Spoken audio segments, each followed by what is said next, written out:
Estamos aqui para mais uma live com a professora Caroline Stein. Professora Caroline Stein.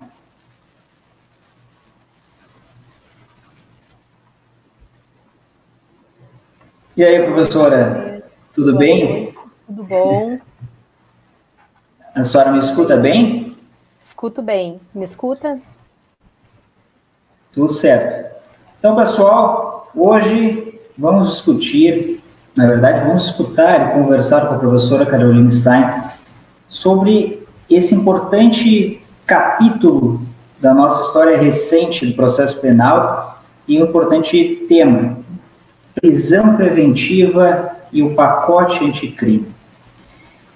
Mais precisamente, a Lei Federal 13.964 de 2019, que não só mudou alguns aspectos relacionados aí à medida cautelar e prisão preventiva, mas também outros aspectos. A professora Caroline Stein, a quem eu já agradeço de antemão ter aceito o nosso convite e por estar hoje conosco, compartilhando esses conhecimentos tão profundos, é uma honra tê-la conosco para conversar, então, sobre esse tema. A professora Caroline Stein é doutoranda em Ciências Criminais pela Pontifícia Universidade Católica do Rio Grande do Sul, é mestra também pela PUC do Rio Grande do Sul, professora universitária do IPA Metodista e também advogada. Professora Caroline Stein, novamente, uma satisfação tê-la conosco e a palavra está com a senhora. Obrigada, Martinez. Eu queria dizer que a satisfação e a honra é toda minha. Eu fiquei muito emocionada quando tu me convidou. Eu não fui tua professora, né? Mas eu fui muito próxima, né, de quem tu foste cria, digamos assim, né, que é o professor Marcelo Reis. E eu acho que eu senti, quando eu recebi o convite, um pouco do orgulho que o Marcelo tem de ti, né? Te viu iniciar a tua caminhada, né? Tá te vendo aí na advocacia e eu te acompanho a Carla também. E pra gente que é professor é muito bom isso, né? A gente vê que os alunos passam pela gente e seguem sozinhos e vão descobrindo seus caminhos e vão crescendo profissionalmente, e isso é muito grato para a gente enxergar. Então, eu sou bem orgulhosa disso e fico muito honrada com o convite que tu me fizeste, né? A confiança, né, de me trazer aqui. Tu sabe que eu sou meio maluquinha, né? Mas como vai ficar disponível no YouTube, essa fase de haters, eu vou tentar ser bem tranquilo aqui, né? Isso faz parte, né? A gente nem sempre agrada, mas quando o conteúdo é bom, quando a pessoa que o passa é boa também, isso é que importa. Professora, quando a gente conversa aqui com o pessoal, independente de ser do direito ou não, eu sempre pergunto como que o direito entrou na sua vida? Porque a gente não nasce advogado, a gente não nasce promotor, a gente não nasce juiz, delegado. Mas como que o direito entrou na sua vida? Como que a senhora escolheu a carreira do direito, o estudar, né, ciências jurídicas? Pois é, a culpa é toda do meu pai, tá? Na verdade, direito era uma coisa que não passava pela minha cabeça, né, fazer. Eu sempre quis ir para a área médica, né, desde pequenininha, assim, e sempre fui muito boa em química, física, biologia, né? E eu era muito ruim em história. Aí não sei o que aconteceu. Mas, e o meu pai dizia assim, não, tu tem que ser advogada, tem que ir para a área do direito, porque tu não ganha no argumento, tu ganha no cansaço, guria, pelo amor de Deus. Né? É muito boa de argumentação, tu não aceita não como resposta. Né? E naquela época eu acabei fazendo vestibular para medicina na URGS e fazia direito PUC, né? E aí eu passei nos 2 primeiros vestibulares para direito que eu fiz, rodei no de medicina. Aí, terceira vez que eu fui fazer vestibular para medicina, né? E faltou bem pouquinho, assim, eu acho que o próximo dia, né? Eu passei em direito, ele disse, não, agora eu vou te matricular. Ele assim, cursa um ano para ver o que tu acha. Ele disse assim, e depois, né, ver. E aí, tinham acontecido coisas bem interessantes dentro da área jurídica na época que eu fiz isso, que teve o julgamento do caso Daut. Agora todo mundo vai saber a minha idade. Teve o julgamento do caso Daut e eu ficava assistindo, assim, e achava aquela coisa de júri, assim, sensacional, maravilhoso.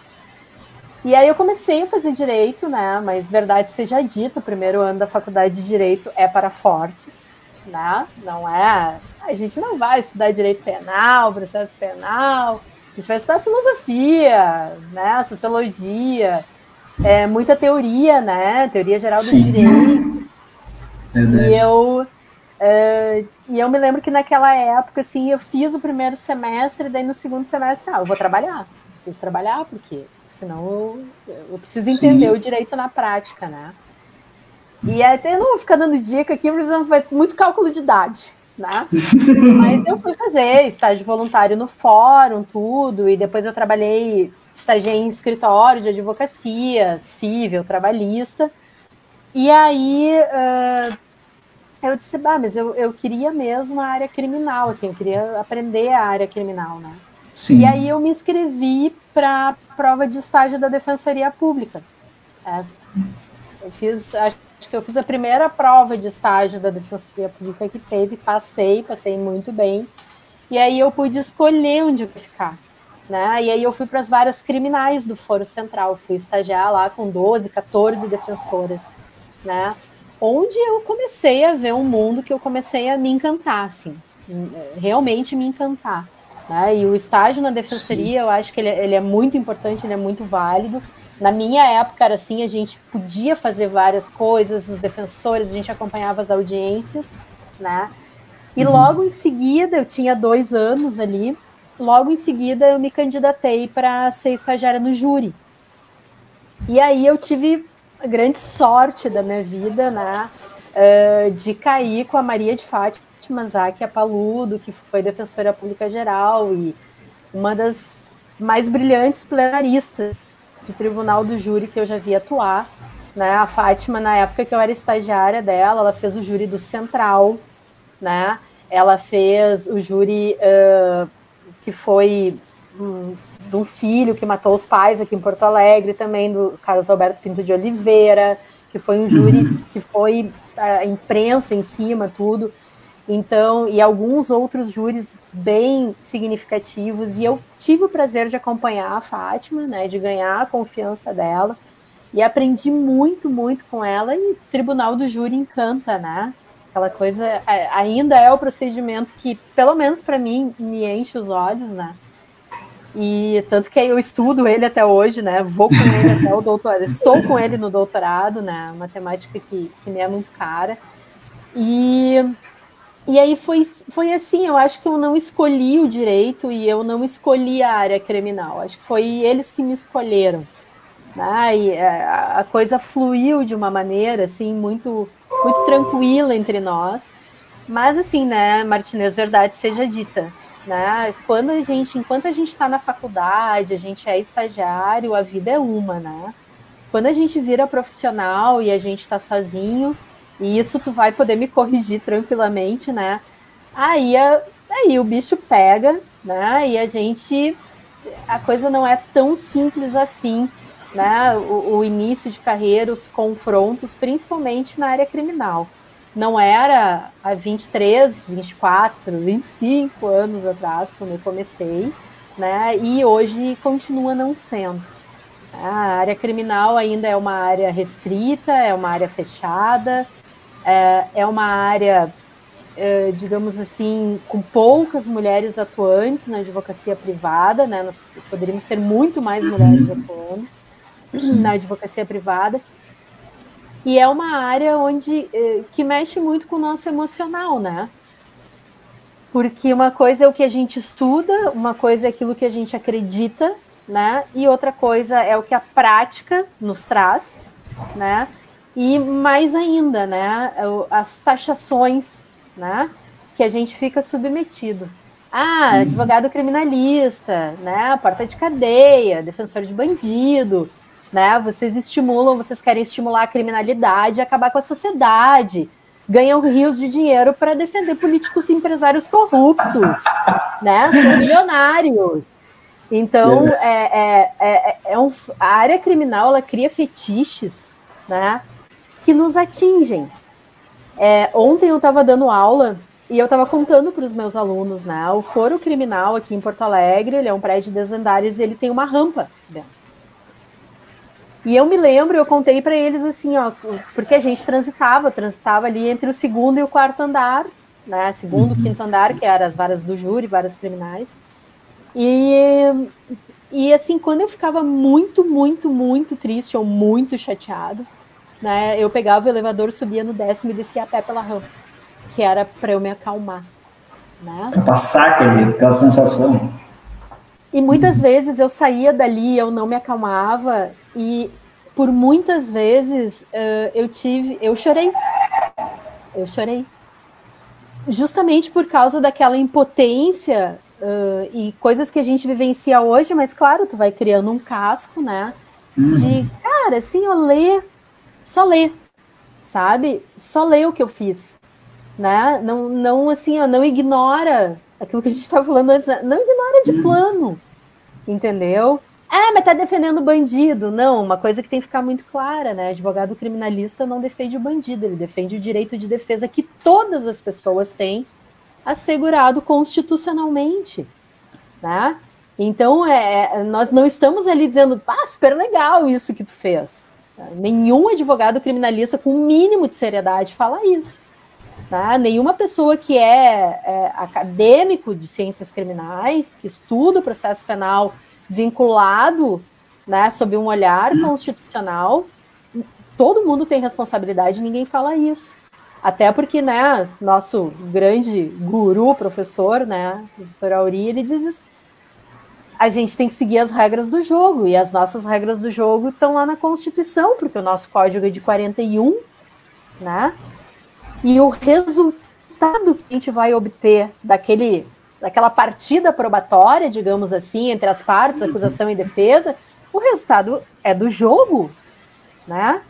Então, claro que a gente sofre ainda, né, Martinez, a questão dos maus advogados que vendem um marketing muito bom, né? E eles vendem isso da defesa a qualquer custo, a qualquer preço, né? E aí eu acho assim, alimenta esse fetiche que a sociedade tem com relação aos advogados que atuam na área criminal, né? Então, assim, e eu ainda, de 4 anos para cá, eu tenho atuado na área criminal militar, né, que é um outro ambiente ainda, e que é um ambiente cujo reconhecimento dos princípios constitucionais ainda é muito refratário, né? Ainda é muito refratário. E a gente tem, assim, o Supremo entendendo, né, que a justiça militar ela tem uma especialidade, né, e um olhar sobre hierarquia e disciplina que deve se manter. Então, assim, já era difícil, eu já chorava, né? Então, assim, agora eu estou numa área que é infinitamente mais difícil. Só que agora, como eu já estou mais velha, eu já criei um casco. Mais experiente, não mais velha. Né? Obrigada. Eu recorro, a gente recorre de tudo, a gente vai com teses contemporâneas de processo penal, a gente força entendimentos, né? E a gente cuida muito o andamento dos nossos processos dentro da esfera militar também, sempre com vistas, né, a essa principiologia da Constituição Federal, porque é o que toca a todos nós, né? A gente não pode esquecer que o processo que eu quero para mim é o processo que eu tenho que ofertar para todos os outros. Exatamente. Né? Exatamente. Então, eu acho que o direito me escolheu, eu acho que a área criminal me escolheu, eu tentei tangenciar ela por bons anos, mas eu não fui tão feliz assim, né? E eu acho que foi isso, assim, nesse sentido. Né? Alguma vez, em algum momento, a senhora pensou em não advogar? Vou encarar uma outra carreira. A senhora pensou ou desde sempre, assim, a advocacia lhe tomou essa paixão? Eu penso todos os dias. Me largar a advocacia. Ou vai ficar gravado, azar. Mas é sério isso, assim, é o cansaço, é aquela coisa de tá sempre dando murro em ponta de faca, né? Mas aí eu te digo assim, ó, a cada alvará de soltura, né, a cada decisão absolutória, redutora de pena, né, a cada nulidade que a gente consegue, né, essas coisas elas não têm preço, e eu acho que isso só quem sente, né, aquela coisa de tu chegar com o alvará de soltura para o teu cliente, para a família dele que está listrando, né, isso tu pode me dizer, essas sensações que a gente tem, né, a sensação de tu fazer um bom trabalho, as pessoas lerem o teu trabalho e tu conseguir um resultado positivo daquele teu trabalho, cara, aquela sensação, é o tipo de sensação que não explica, que é o que faz a gente voltar para o prumo, né? Faz a gente continuar. Claro que elas são raras, né, Martinez? Elas são cada vez mais raras. E eu acho que por isso que elas ainda têm esse gosto, assim, que deixa, né? Eu tive agora, o ano passado, a gente brinca ali no escritório, né? 2 milagres, digamos assim. Né? Um deles, eu te confesso, assim, ó, quando eu fiquei sabendo, a gente estava naquele primeiro lockdown lá entre março e abril. Né? Um deles, quando eu fiquei sabendo, assim, comecei a chorar. E o meu marido, assim, o que está acontecendo? O que houve? Conseguiu, sabe? Né? E aí, eu acho que essa sensação a gente não...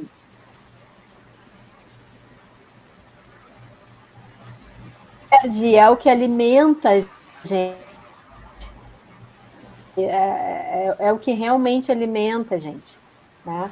Então, mas eu te confesso, eu tranquilamente, né? Mas daí, assim, eu fico pensando nisso aí, o que a Carolina vai fazer? A Carolina vai fazer doutorado. Né? Eu podia ter ido fazer sofrer um pouco mais, efetivamente. Né? Mas eu acho bem mais. Né? Mas eu acho, assim, que uma coisa a gente conversa muito, né, entre os colegas, tudo. Eu acho que a gente tem que seguir em frente.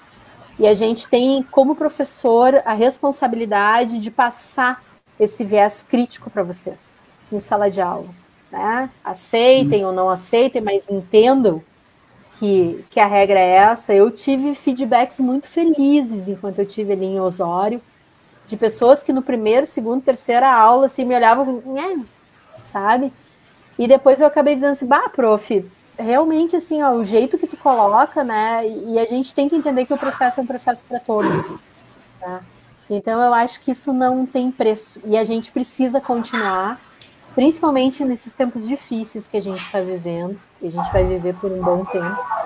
Eu acho que a gente precisa continuar na trincheira, digamos assim, né? Batalhando todos os dias. E essa sensação que a senhora descreveu, tentou descrever, porque ela me parece indescritível, eu acho que não só uma sentença absolutória ou um reconhecimento de uma nulidade, mas qualquer despacho que entende aquilo que está sendo colocado, parece que é um fôlego novo, né? É uma coisa assim que... E assim, quando já está um pouco desgastado, a gente conversa, puxa, mas eu acho que não está certo. Aí dá aquele ânimo de novo. E me parece que, e claro que isso para o advogado é ótimo, para a parte é melhor ainda, mas para aquelas pessoas que estão nos assistindo, vamos ouvir apenas, né, depois, é interessante esse feedback que a senhora está passando, porque é uma falácia essa história de que não se prende. É uma falácia tão grande que é importante todas as vezes ser referida novamente. Eu escuto pessoas dizendo que Olha, todos os dias estão falando que isso, que aquilo, sobre prisão, que coisa chata. Não, não é chato.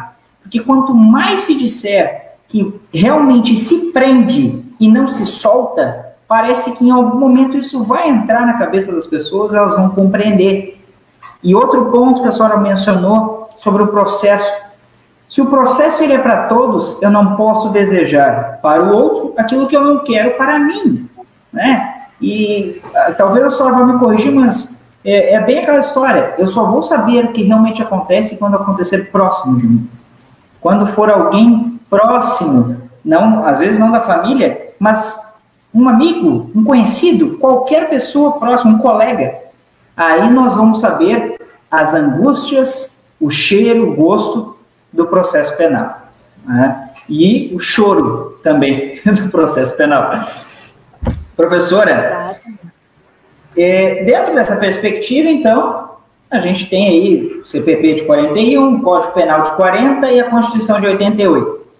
E agora, recentemente, então, o tão afamado ou malfadado pacote anticrime, que sofreu muitas alterações ali na sua tramitação, mas o que a senhora pode dizer o que é esse tal pacote anticrime?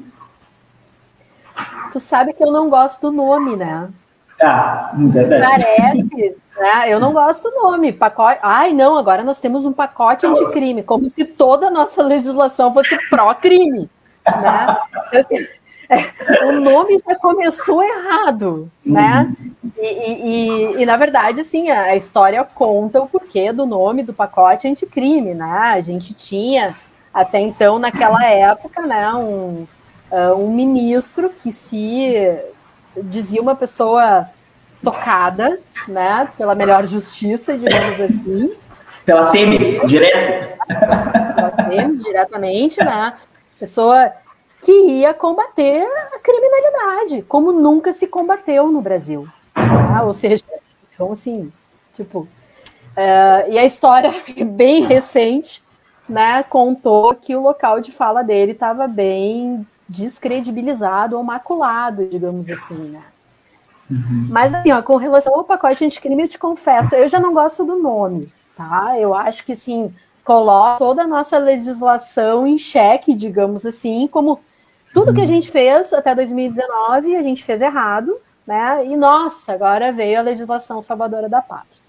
E pasma, né, Martinez? Pensa que o pacote anticrime, ele vem trazendo coisas que a gente não imaginava que ele traria, né? E que são institutos que reforçam o sistema acusatório, que a gente está em luta para instituir no Brasil, né? O Brasil é o único país da América Latina que não mudou a sua legislação processual penal até hoje, não adotou o sistema acusatório, né? Até hoje. Então a gente está assim, a gente está atrás em um monte de coisa, e nisso a gente também está atrás, né? E aí eu ia falar uma coisa, mas vai ficar gravado, não vou falar. Mas assim, quem me viu em aula sabe o que eu falo, sabe? Mas assim, e aí o pacote anticrime vem com surpresas, né? O pacote anticrime veio com juiz de garantias, o pacote anticrime veio com cadeia de custódia da prova, extremamente importante, né? O pacote anticrime vai trazer o acordo de não persecução penal dentro de uma justiça negocial que está nascendo, que já nasceu, né, com a Lei 9.099, mas que começou a ganhar um reforço através das colaborações premiadas, né, e todas as críticas que a gente possa fazer ao Instituto, mas também, né, ele caminhou muito bem, na minha opinião, assim, sobre o que ele traz com relação à prisão preventiva, né.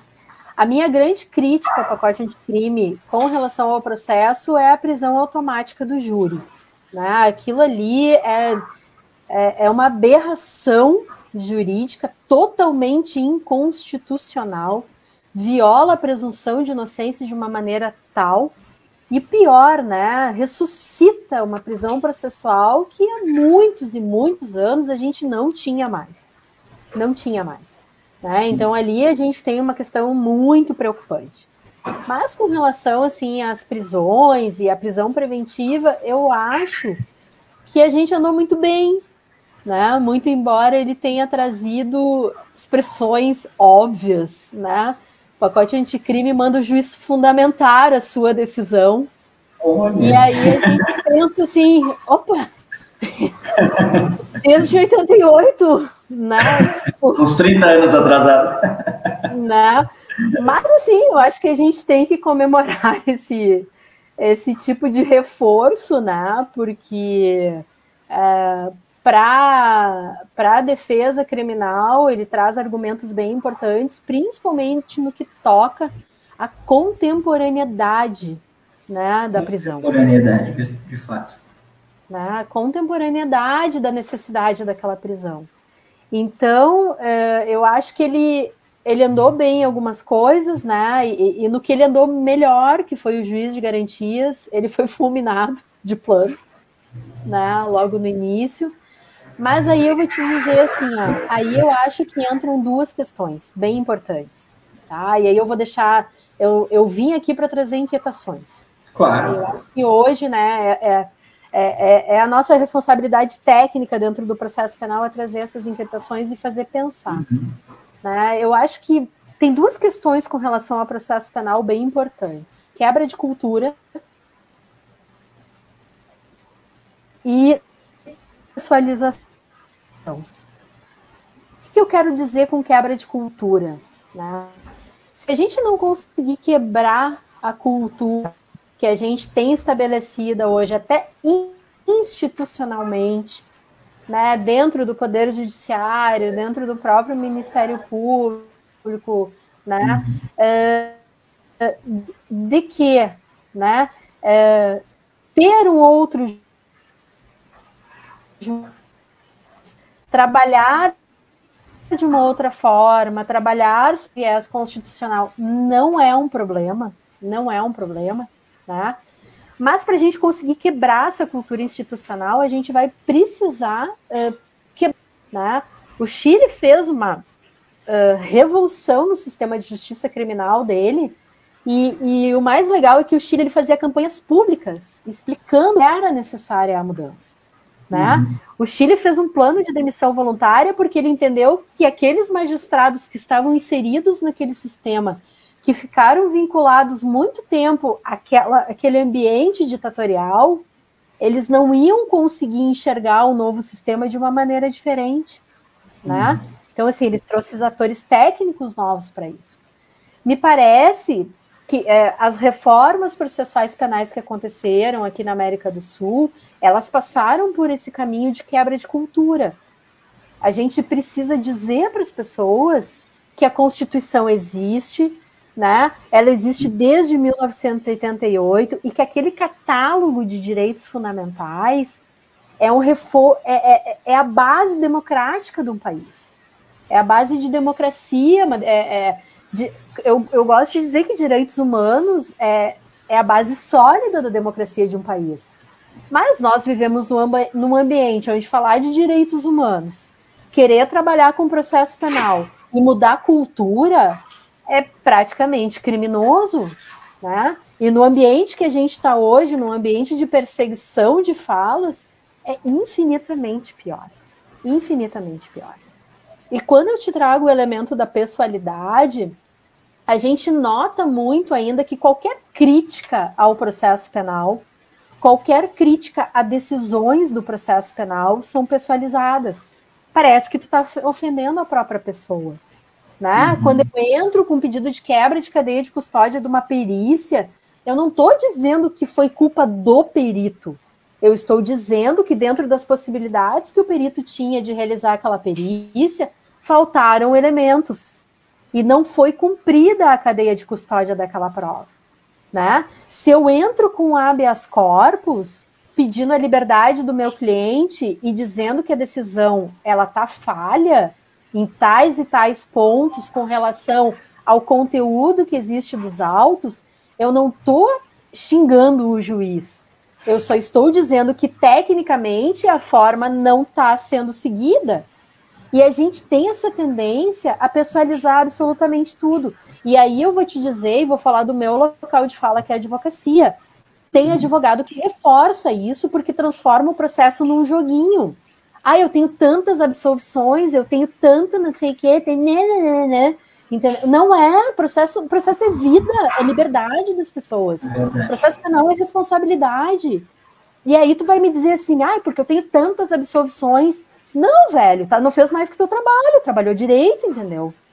Então, assim, ó, eu acho que essa questão da pessoalidade, a gente ainda tem muito. E a gente vende isso muito, né? E me parece que a gente acaba perdendo, e aí sim, dando base e criando todos esses fetiches que atrapalham a nossa vida, né? Que atrapalham uma boa peça de defesa, que atrapalham a leitura de uma boa peça de defesa, que atrapalham a escuta de debates orais quando a defesa fala, que atrapalha, né, verificar a pertinência ou não das perguntas da defesa, que muitas vezes nós estamos repetindo porque nós não entendemos o conteúdo que a acusação já fez e nós somos violentamente limados dentro de salas de audiência, né?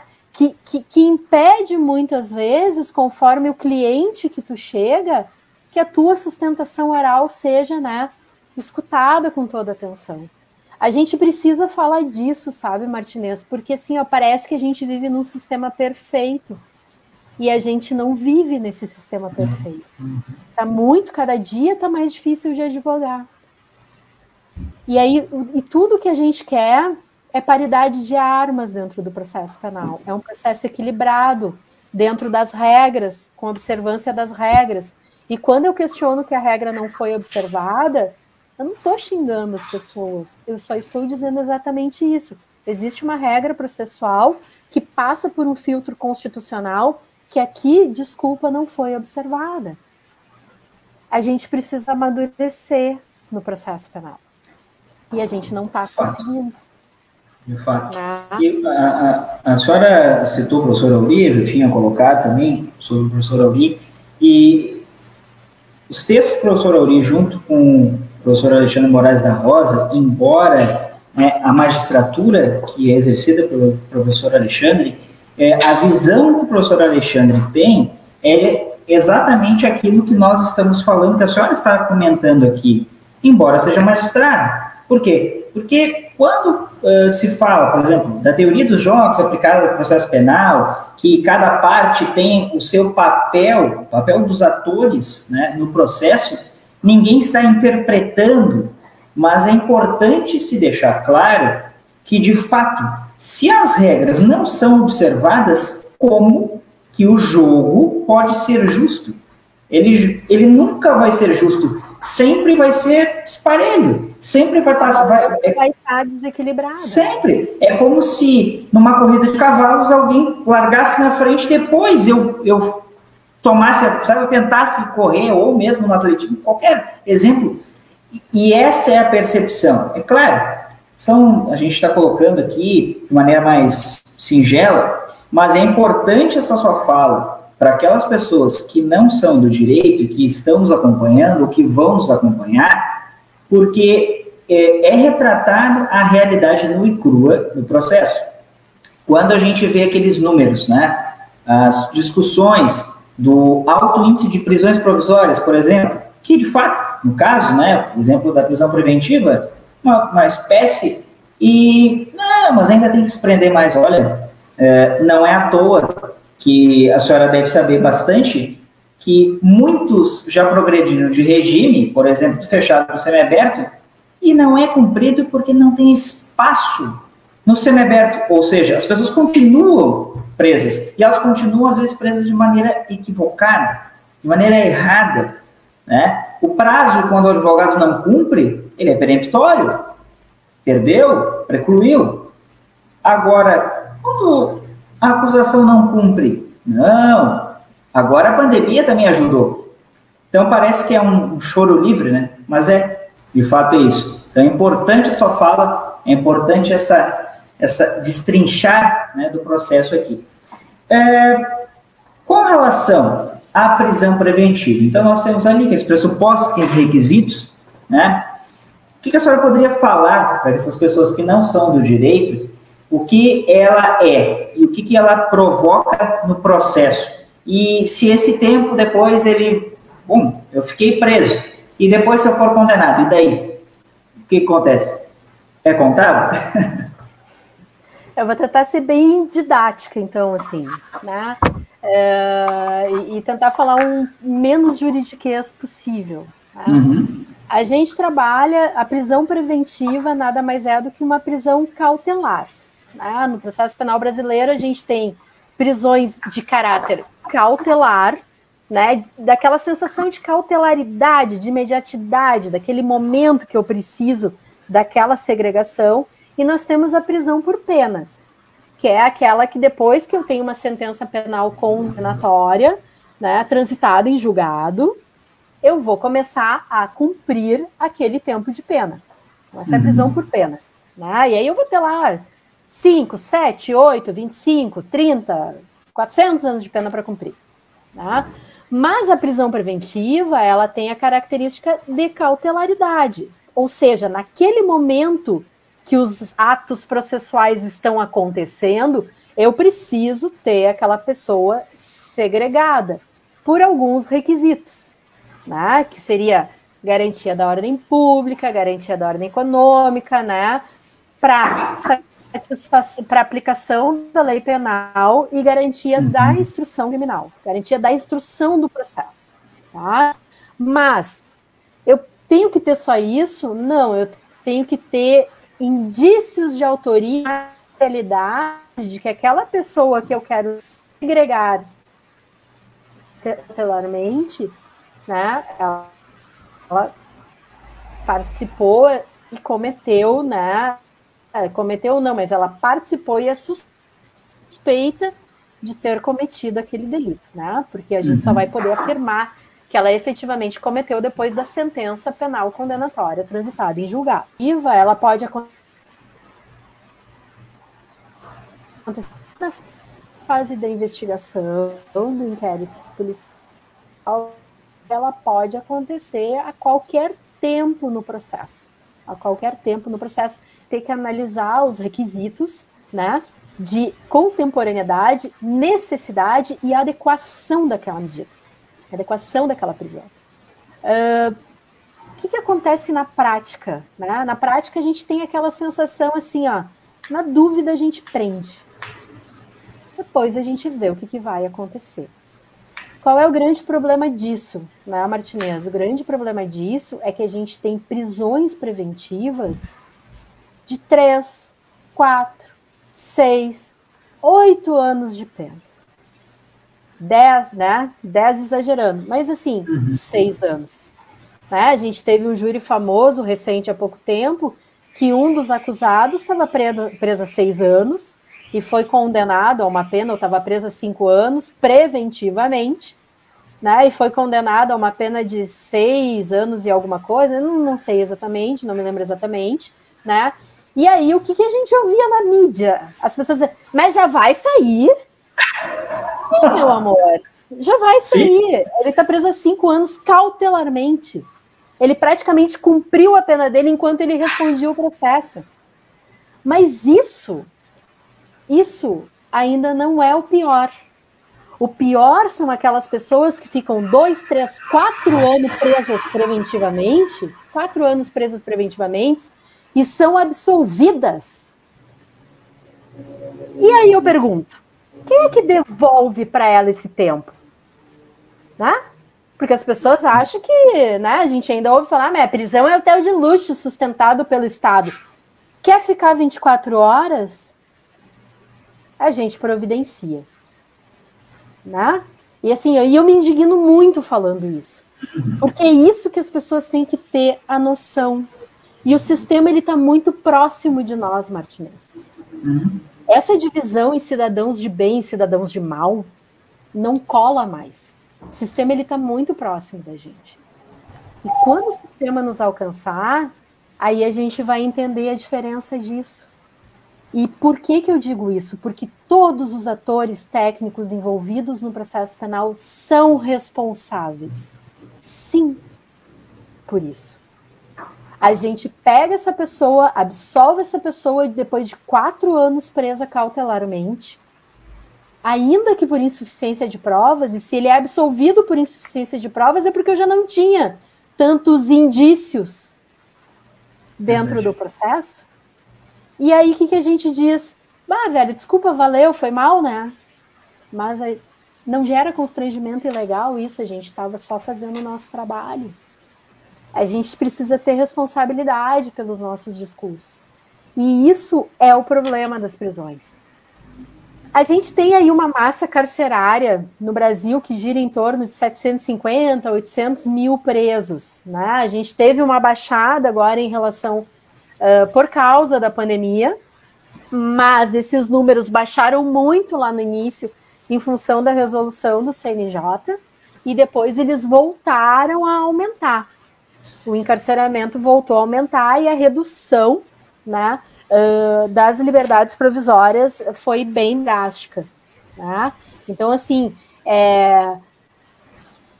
eu te confesso assim, ó, é quase 1 milhão de pessoas presas, né? Nós temos a 3ª maior população carcerária do mundo, com déficit de vagas de 250, 300 mil vagas, né? Ou seja, onde cabe 6 tem 45. Né? Que tipo de cumprimento de pena é esse? Né? Que tipo de prisão cautelar é essa? Né? O que eu estou querendo com isso? E aí, por isso que eu te digo assim, ó, a sensação que eu tenho é essa, na dúvida a gente prende. Depois a gente vai ver o que vai acontecer. E isso é muito, muito ruim. Porque eu me lembro que uma vez eu estava num curso, estava dando uma aula num curso, onde tinham, né, advogados, juízes, promotores, policiais. E aí eu disse assim, o problema é que a gente prende muito, mas a gente prende mal. E aí uma policial levantou e disse assim, não, mas eu não faço isso. Tu entendeu a pessoalidade? Sim. Eu não estou dizendo o que tu faz. Eu estou dizendo que a gente prende mal porque a gente não consegue reduzir o índice de criminalidade. Porque o índice de criminalidade, e aí a gente vai bater lá em 44%, 45% de presos provisórios dessa massa de 700, 800 mil pessoas, que são aqueles que estão em processo, não estão em cumprimento de pena, e é um percentual muito alto, né? Por que a gente prende mal?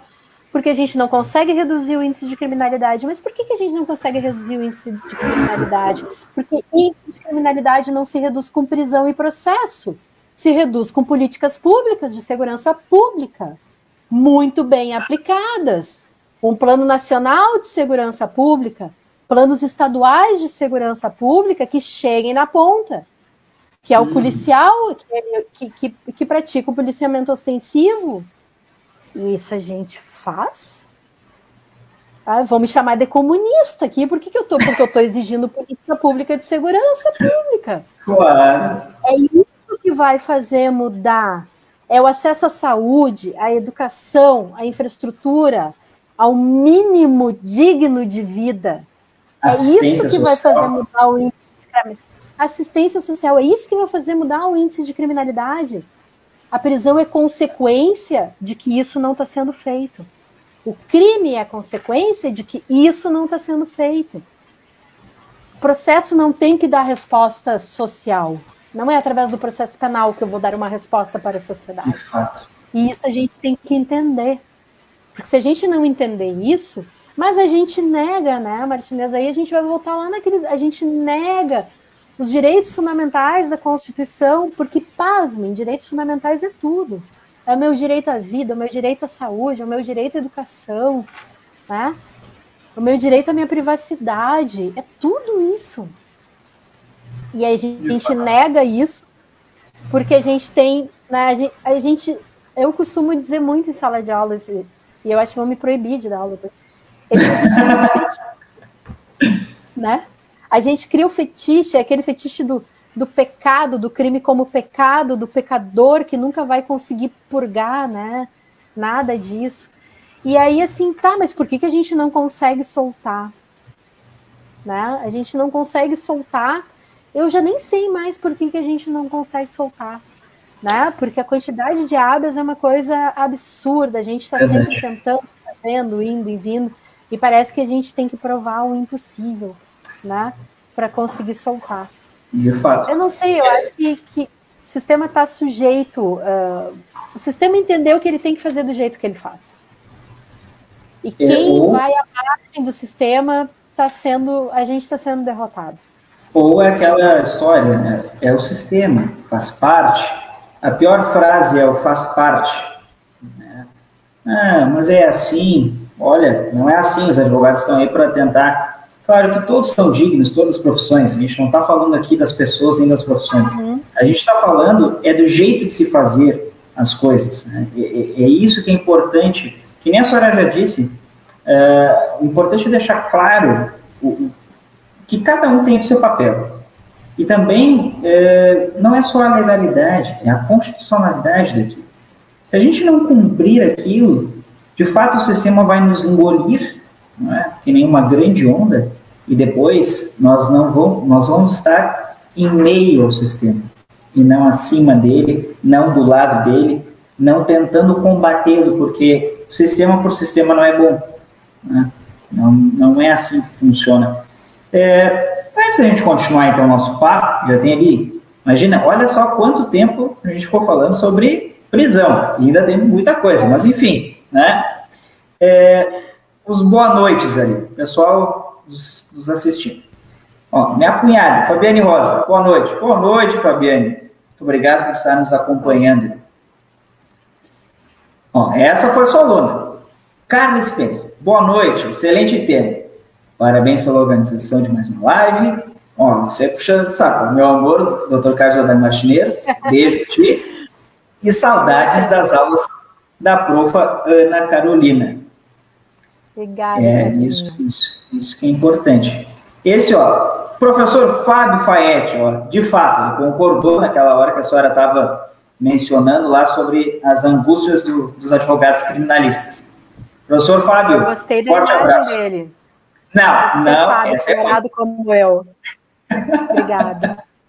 Essa é ruim, não. E, ó, professor, é o seguinte, a gente vai fazer também uma live aqui, não me vem com esse escudo aqui no... Com a camiseta, professor, eu vou lhe assistir. Puxa vida. Anderson Mano Borba, uma professora mais ou menos. Abraço, mano. Um abraço pra ti. Esse aí é o maior sem vergonha de todos. Invasor de sala de aula. Beijo, o professor Fábio está nos assistindo. Beijo, aí, Helena. Isso aí. Sobre as agruras da advocacia. Parabéns pela fala. Né? Ele parabenizando aí. E dizendo que tem uma camiseta nova. Não. Camiseta nova aqui não. Não. Daí já é demais. Professor, então, uma situação que a gente acabou, acho que não comentando aqui. A senhora disse, né, que a prisão preventiva não tem prazo. E o que são esses 90 dias, essa revisão, né, obrigatória ou não obrigatória após 90 dias? O que é isso? Isso era um sonho, né? De Deus.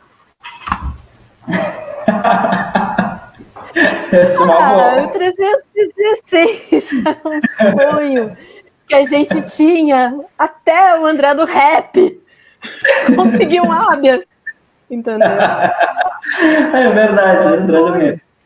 Né? E se tivesse sido, né, o Anderson Mano Borba aqui, né? Eu vou fazer uma brincadeira aqui. Eu tenho uma caneca que eu ganhei do Mano, da Suelen, né, do Mano, da Suelen, da Fernanda, da Paulinha, né? Eles tiraram uma foto comigo, fizeram uma caneca para mim, colocaram um trecho da música de Evidências lá, um trecho e aí ele me assina assim, ó, #osmanos na minha caneca. Eu tenho essa minha caneca na mesa do escritório, onde eu guardo os meus lápis, tudo. Eu fico olhando para a carinha do Mano, né? Tem que ficar olhando para a cara dele todos os dias. Fico olhando para a carinha deles ali. E eu advogo, eu trabalho com policial militar, né? E aí um dia tô eu sentada assim na mesa, meu cliente na minha frente, não sei o que, ele, o que é isso? Eu digo, isso que ele? O que é isso, caneca dos mano? E eu digo, não! Virei a caneca, assim, né? Eu digo, olha aqui, ó, dos meus alunos. Tá os humanos lá em Tramandaí, o apelido do mano. Não! Aí o mano me causou esse constrangimento já, né? Dentro do escritório. Mas tudo bem, tudo resolvido, né? Certo. Mas, assim, aos 90 dias era uma coisa muito feliz, né? Era aquela coisa de forçar uma revisão daquela decisão justamente porque, por causa do 315, né? Caput, que exige a contemporaneidade. Então, a cada 90 dias, o juiz ia ter que se debruçar sobre aquela decisão da prisão cautelar e ele ia ter que analisar se ainda se mantinham, né, a necessidade e adequação daquela medida, de manter aquela pessoa presa. Por quê, né? Porque o nosso procedimento ele tem um prazo legal, digamos assim, que a gente não segue, mas me parece que 90 dias é um prazo bem interessante para entender esse critério da contemporaneidade.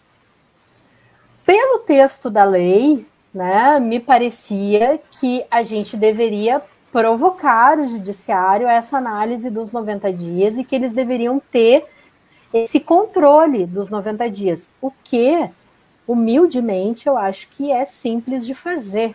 Ainda mais agora, vindo com os processos eletrônicos, pode botar uma sinetinha lá, né? Criar alguma coisa, assim. Mas ainda que processo físico faz um outro escaninho, né? Tudo bem, eu sei que está abarrotado, eu sei que está tudo lotado, eu sei que falta... Pastinha rosa, aquela. A gente sabe que falta, né, estrutura, né? A gente sabe tudo isso, né? Mas eu acho que é uma questão aí que eu te digo assim, é uma questão de quebrar culturas e questão de reorganizar. Né? Mas a gente vinha bem até esse cara aí entrar com habeas no Supremo e o ministro Marco Aurélio dizer que não, que pelo entendimento da lei, realmente, em 90 dias a decisão deveria ser revista, a decisão não foi revista, botou o cara em liberdade, né? E aí, acabou, né? O sonho acabou, entendeu? Agora o Supremo entendeu que aqueles 90 dias não é de interpretação automática, né? Que o judiciário deve ser provocado a se manifestar sobre aquilo ali, né? E aí, parabéns, classe da advocacia, né? Classe de defensores do direito de defesa. A sinetinha vai apitar para nós. Nós vamos fazer a sineta apitar. Né? E é uma pena isso. E eu gostei muito de uma fala que tu disse, Martinez, que tu disse assim, ó, cada um dentro do seu quadrado no processo com as suas responsabilidades, né? Quem acusa tem as suas responsabilidades, o seu ônus probatório, quem defende tem as suas responsabilidades e quem julga, julga. Quem acusa, acusa, quem defende, defende, quem julga, julga. Né? E me parece que a gente está sempre conseguindo retirar, né, manejar com essas responsabilidades dentro do processo. Verdade. A sileta vai ser, né, o apito vai tocar pra gente. E o advogado que lute.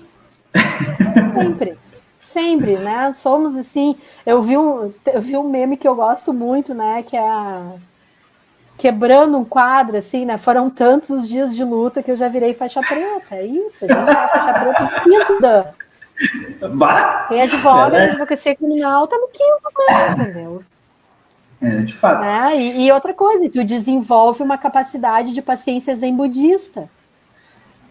Porque, né?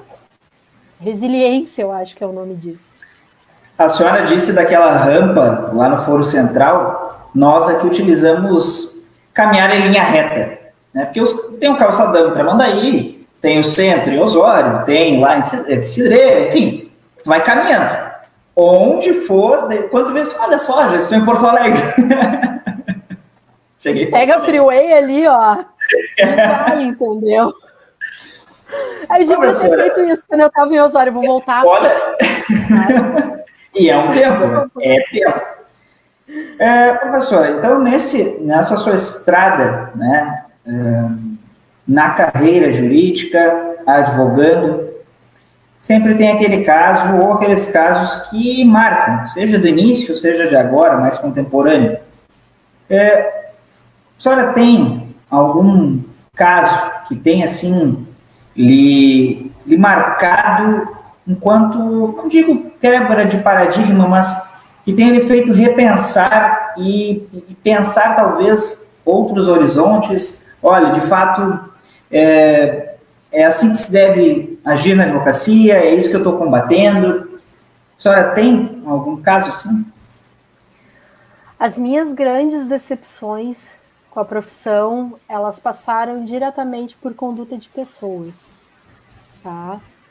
Com relação aos processos, aos fatos onde eu trabalhei, por mais estressantes que eles tenham sido, eles não me tocaram tanto e me fizeram ter vontade de correr, né? Do que a atitude das pessoas dentro do processo, né? E eu passei por alguns assim que me fizeram repensar, principalmente a advocacia criminal, principalmente, tanto que eu fiquei afastado um bom tempo dela, e eu não queria mais assim ter que lidar com o que eu tinha lidado, né? Porque eu advogava sozinha na área criminal, eu não tinha o suporte de alguém comigo, né? Uhum. E na época, assim, eu não fazia terapia, né?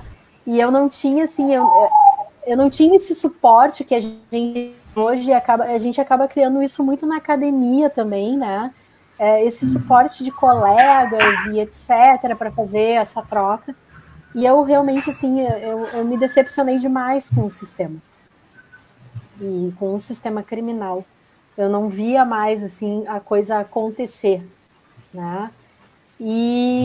Mas agora, é aquilo que eu te falei, e tu falou, né, que eu tô mais experiente, né? A gente fica mais experiente e hoje, assim, as coisas continuam acontecendo exatamente da mesma forma, né? Mas hoje eu não tenho mais vontade de parar de incomodar. Eu não quero sair da onde eu tô. Naquela época eu era muito guria, muito jovem, assim, e eu sentia, assim, que, sabe, eu fiquei com medo de ir adiante, digamos assim, né? E esse medo me consumiu, me paralisou, né? Hoje não, hoje eu não tenho, hoje se eu tô incomodando é porque eu tô no lugar certo, né? Se eu estou desacomodando de alguma forma, eu estou no lugar certo.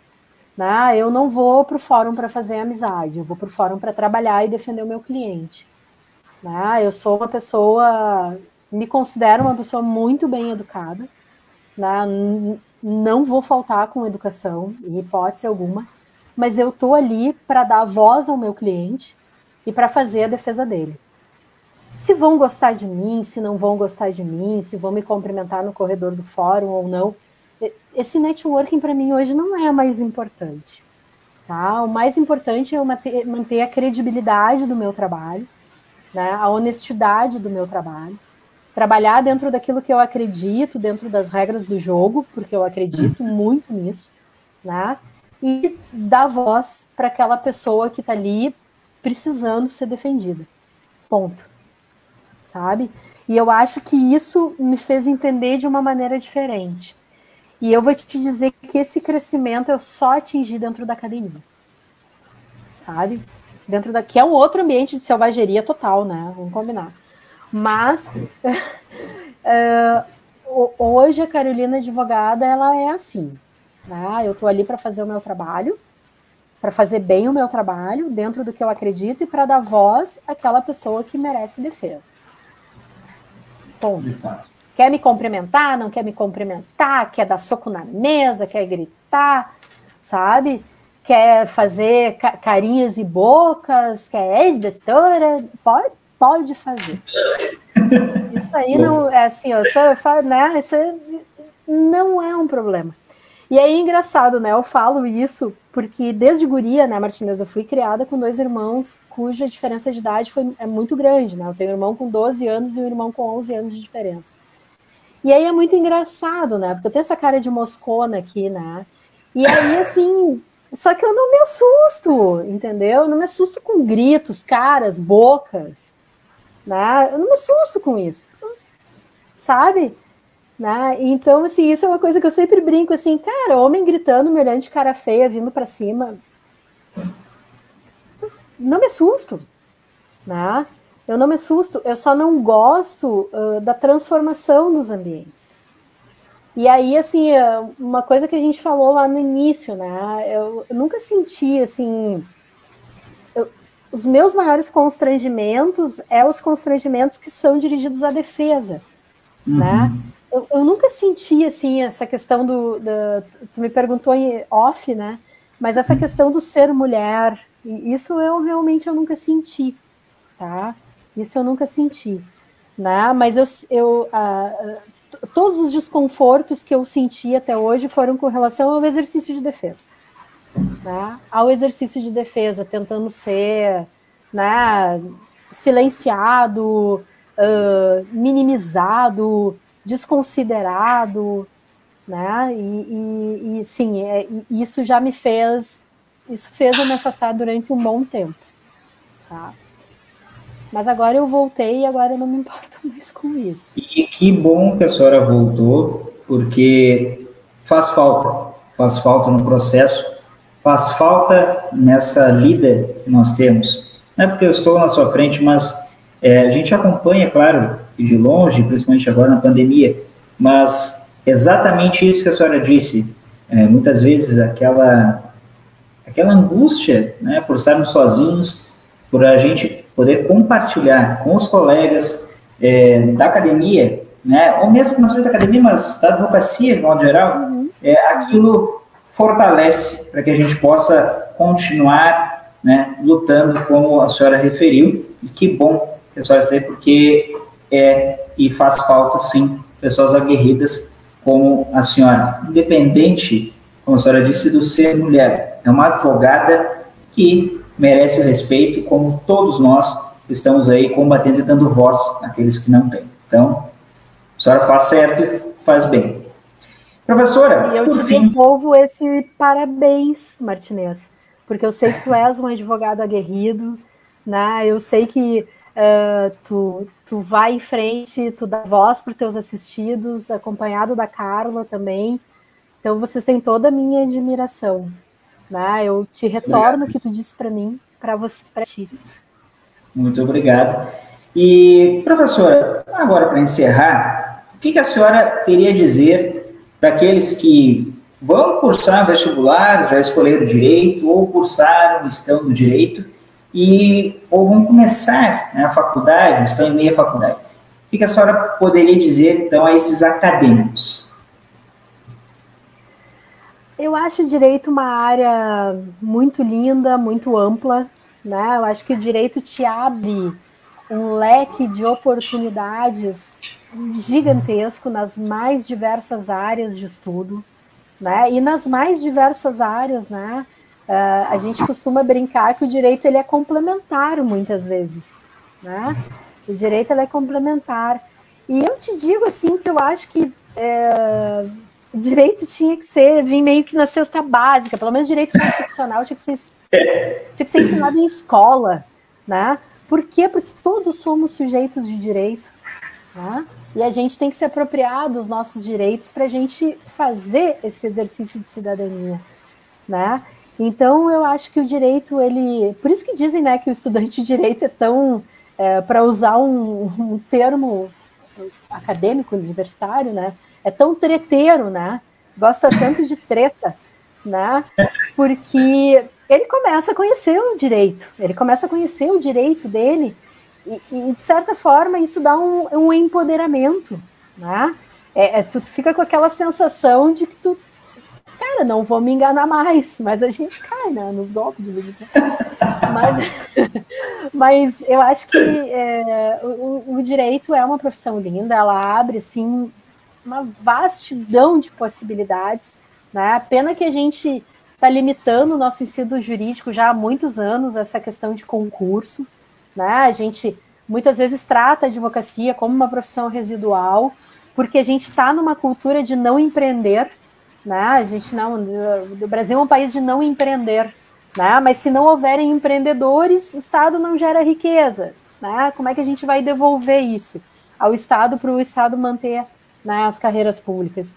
Então eu acho que assim, ó, a gente tem que não ter medo de empreender. A advocacia também tem as mais diversas áreas, né? Tem N áreas hoje, cada vez mais, né, para se poder trabalhar, e cada vez áreas mais novas de estudo, né? Então eu acho que a gente tem que resgatar a essência do direito, né, do direito lá de trás, né, dos estudantes de direito do Largo de São Francisco, né? Fica a dica para quando forem a São Paulo, visitem a Faculdade de Direito do Largo de São Francisco, olhem aquelas salas de aula por onde passaram nomes assim gigantescos do nosso país, né? Que ainda tem salas mantidas daquela forma, né? E eu acho que a gente precisa resgatar isso, a gente precisa retirar o medo do nosso estudante de empreender, né, de responder por si próprio e seguir em frente, né? E o direito também tem as carreiras públicas que são belíssimas, belíssimas, né? Mas é aquela coisa assim, ó, faça o direito por vocação e escolha a sua profissão, né? Escolha a sua área do direito por vocação, estagie nos mais diversos órgãos, nas mais diversas áreas, né? Não paute a sua vida profissional, né, por aquele ganho, porque você vai ter que construir ele, né? Você vai ter que construir ele no dia a dia, né? Então, entender isso, entender a vocação, né? Entender o que eu vou mais gostar de fazer. E isso o estudante ensina numa área. Chegou ali 5, 6 anos, não aguento mais trabalhar com isso aqui, vai para outra, vai tentar outra, né? A vida é dinâmica, a vida não é estática, né? Ai, não, mas aí eu quero me aposentar cedo, para quê? Né? Agora a pandemia veio nos mostrar isso, né? Essa sensação né, de ficarmos parados num outro tempo e espaço. Então eu acho que é isso, eu acho que o direito é uma belíssima área, uma belíssima carreira, né? E eu acho que o estudante ele tem que usufruir da faculdade para descobrir aquilo que vai fazer o coração dele bater mais forte. Porque acontece. Acontece. Professora, agradeço novamente pela sua disponibilidade de estar aqui conosco, conversando durante uma hora, mais de uma hora, sobre esse tema tão importante, sobre carreira, sobre as angústias da advocacia, sobre o exercício da advocacia e sobre tudo isso que permeia as nossas vidas e está logo ali. É uma prisão, é a perda ou a ser tolhido de sua liberdade e dar voz àqueles que não têm, muitas vezes. Então, eu lhe agradeço novamente. Fica o convite para uma outra oportunidade. Eu gostaria que a senhora nos dissesse depois, né, contasse sobre o seu objeto de pesquisa lá do doutorado, quando a senhora, então, já tiver, né, findado sua pesquisa, e as portas estão abertas, entre aspas, as portas, mas então as fronteiras da internet estão abertas para uma próxima oportunidade. Eu que agradeço, Martinez, muito obrigada pelo convite, eu fiquei muito emocionada. Essa uma hora passou muito rápido, né? E espero tenha contribuído aí, né, para o teu programa, para a nossa assistência, né? E agradecer a todo mundo aí que teve a paciência, né, de me ouvir durante esse tempo. Então, muito obrigada. Foi tranquilo. E para o pessoal que então nos assistiu, nosso agradecimento. Não se esqueçam que essa live estará disponível lá no canal, no YouTube, Descomplica Direito, em formato podcast também no Spotify, Descomplica Direito, e nos acompanhe então nas redes sociais, Descomplica Direito 01 lá no Instagram. A todos, um forte abraço e até mais. Muito obrigada. Se cuidem.